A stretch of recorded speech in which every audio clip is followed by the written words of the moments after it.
Good morning बच्चों। जैसा कि कल हमने राजनीति विज्ञान की इकाई 10 के बारे में भारतीय लोकतंत्र के सफलता में आने वाली बाधाओं के बारे में बताया था और उसमें 6 पॉइंटों के अंतर्गत हमने उसका अध्ययन किया। पहला निरक्षरता, दूसरा सामाजिक एवं आर्थिक विकास, क्षेत्रवाद, भाषावाद, नक्सलवाद। ये सब क्या है? भारतीय लोकतंत्र की सफलता में आने वाली सबसे बड़ी बाधाएं। उसमें हमने पहला विश्लेषण किया था निरक्षरता। उसमें निरक्षरता का मैंने अर्थ भी बताया था। निरक्षरता कितनी प्रकार की होती है और निरक्षर व्यक्ति और साक्षर व्यक्ति किसे कह सकते हैं? पूर्णतः निरक्षर और निरक्षरता दोनों में अंतर है। जैसे निरक्षरता हम उसे कहेंगे जिसे अक्षर का ज्ञान नहीं है, पढ़ना लिखना तो जानता है और लेकिन समझता नहीं है, उसे भी हम निरक्षर कहेंगे। और निरक्षर उस व्यक्ति को भी कहते हैं जो समझता है लेकिन पढ़ना लिखना नहीं जानता है। वे दोनों प्रकार के व्यक्ति निरक्षरता की श्रेणी में आते हैं। उसी में निरक्षरता में आगे है विकास में सबसे बड़ी बाधा। निरक्षर व्यक्ति वो है जो अपने जीवन को सुचारू ढंग से और सफलता पूर्वक आगे बढ़ाने के लिए, अच्छा जीवन यापन करने के लिए क्या प्रयासरत रहता है। और उसके प्रयास कब सफल होंगे? जब वो साक्षर होगा, क्योंकि साक्षर व्यक्ति ही लोकतंत्र की सफलता की पहली सीढ़ी है। अर्थात जागरूक जनता ही सच्ची जनमत का निर्माण कर सकती है।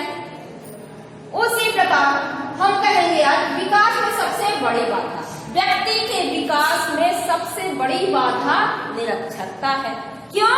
निरक्षर व्यक्ति विकास के लिए नए नए रास्ते नहीं खोज सकता है। ठीक है, जैसे भारत क्योंकि जनसंख्या की दृष्टि से भी विश्व का दूसरा स्थान रखता है और भारत जैसे विशाल देश, जनसंख्या वाले देश के लिए व्यक्तियों की विकास के लिए सबसे बड़ी बाधा निरक्षरता है। व्यक्ति जैसे भारतीय लोकतंत्र की सफलता के लिए जागरूक जनता ही काम आती है और उसकी परम आवश्यकता भी है। और व्यक्ति के विकास में सबसे बड़ी बाधा को समझने के लिए हम ये कहेंगे कि व्यक्ति जिस प्रकार अपने विकास के लिए नए नए रास्ते खोजता है और देश को समृद्ध बनाने के लिए उसे नए नए तकनीक का आविष्कार करता है और उन्हीं आविष्कारों के द्वारा व्यक्ति अपना विकास करता है और देश का भी विकास कर सकता है। लेकिन निरक्षर व्यक्ति ना ही विकास कर सकता है और नई नई ना ही खोज कर सकता है और उन खोजों के द्वारा भी उसे क्या है, देश को उसका कोई लाभ भी नहीं हो सकता है। इसलिए लोकतंत्र को सफल बनाने के लिए निरक्षरता क्या है? ये कोड़ के रूप के बराबर है। इसलिए विकास में सबसे बड़ी बाधा क्या है? निरक्षरता।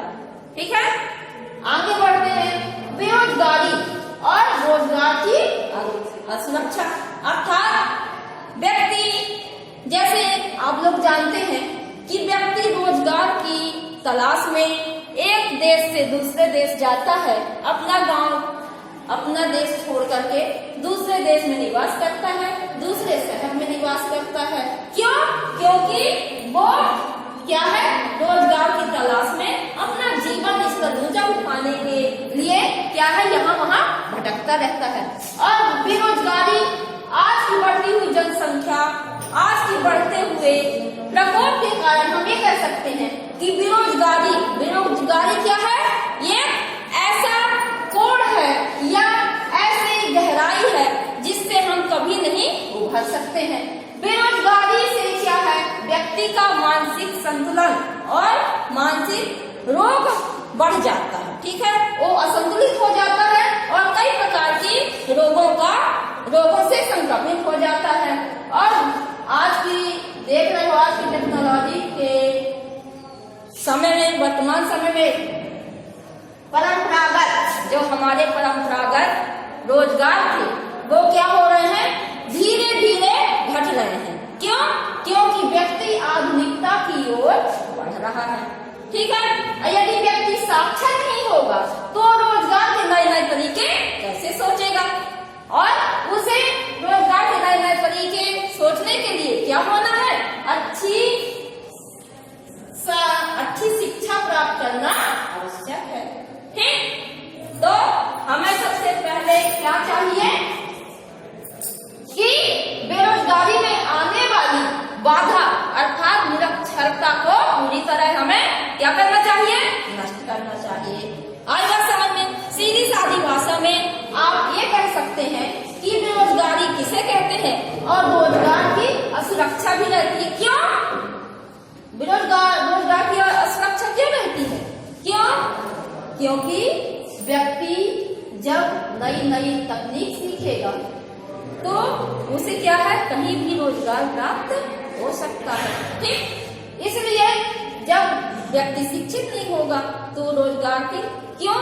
क्योंकि कोई भी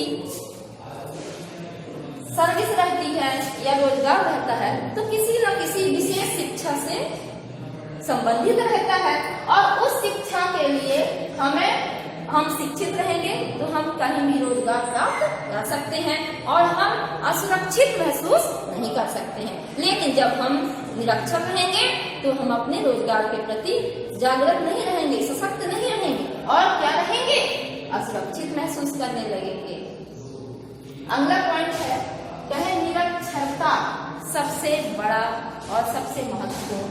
निरक्षरता व्यक्ति की स्वतंत्रता को बाधित करती है। किस प्रकार बाधित? बाधित मतलब क्या होता है? बढ़ना, एक स्थान पर संकुचित हो जाना, एक स्थान से आगे नहीं बढ़ना। ठीक है, संकुचित, उसका मानसिक विकास भी संकुचित हो जाता है, आर्थिक विकास भी संकुचित हो जाता है और क्या है, उसका रोजगार भी संकुचित हो जाता है। ठीक है, अर्थात वो सामाजिक, आर्थिक, राजनीतिक तीनों क्षेत्रों में संकुचित विकास करने के लिए क्या हो जाता है? बहुत संकोचित हो जाता है, संकुचित विकास उसका हो जाता है। स्वतंत्रता, जिस प्रकार मालूम है कि हमें भारत में 6 प्रकार की स्वतंत्रताएं प्राप्त हैं। समय के अनुसार, परिस्थिति के अनुसार इस स्वतंत्रताएं व्यक्ति की क्या हो सकती है? संकुचित भी हो सकती है और बढ़ भी सकती है। जैसे हमें स्वतंत्रता किसे कहते हैं? स्वतंत्रता वह अवधारणा है या वह कानून है जिसे हम इंग्लिश में लिबर्टी कहते हैं और स्वतंत्रता वह अस्त्र है, वह शस्त्र है जिससे व्यक्ति अपना विकास कर सकता है। जैसे आवागमन की स्वतंत्रता, भाषण देने की स्वतंत्रता, शिक्षा प्राप्त करने की स्वतंत्रता। ठीक है, ये क्या है? व्यक्ति को ये स्वतंत्रता प्राप्त है। लेकिन जब व्यक्ति निरक्षर रहेगा तो कोई भी विवेकशील व्यक्ति या साक्षर व्यक्ति या ये कहिए कि जो राजनीति के सबसे बड़े दांव पेच जानने वाले व्यक्ति हैं, वो निरक्षर व्यक्ति की स्वतंत्रताओं का हनन कर सकता है। इसलिए व्यक्ति को अपनी स्वतंत्रताओं के बारे में जानना चाहिए और उनका कोई यदि शोषण करता है तो उनके प्रति सशक्त रहना चाहिए और अपनी स्वतंत्रताएं क्या जानना चाहिए? अपने अधिकार जानना चाहिए।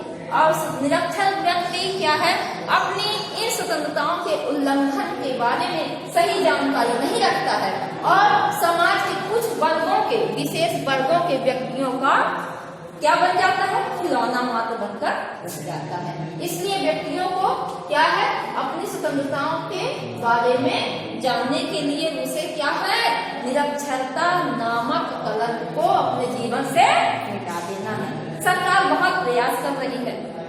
ठीक है, सरकार क्या है? कई तरह के कार्यक्रम चला रही है निरक्षरता को पूरी तरह से हटाने के लिए, जैसे बाल विकास, पढ़ना बढ़ना, पूर्ण शिक्षा केंद्र। जैसे कि हमने कल बताया था कि देश प्रथम जनगणना में सन 1961 में हमारे देश में 29% व्यक्ति क्या थे? निरक्षर थे और इनकी आयु क्या थी? 10 से 15 वर्ष और दूसरी श्रेणी में आते थे 20 से 35 वर्ष के व्यक्ति। ठीक है, तो उन व्यक्तियों के महिला और पुरुष दोनों का अनुपात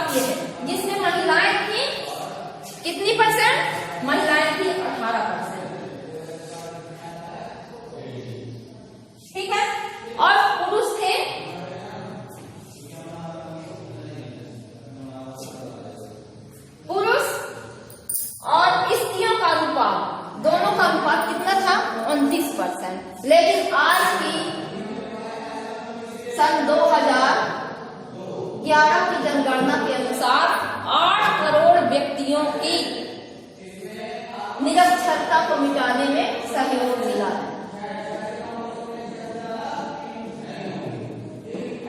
अर्थात ये हमारी शिक्षा की ओर या उन्नति की ओर बहुत बड़ा प्रयास है।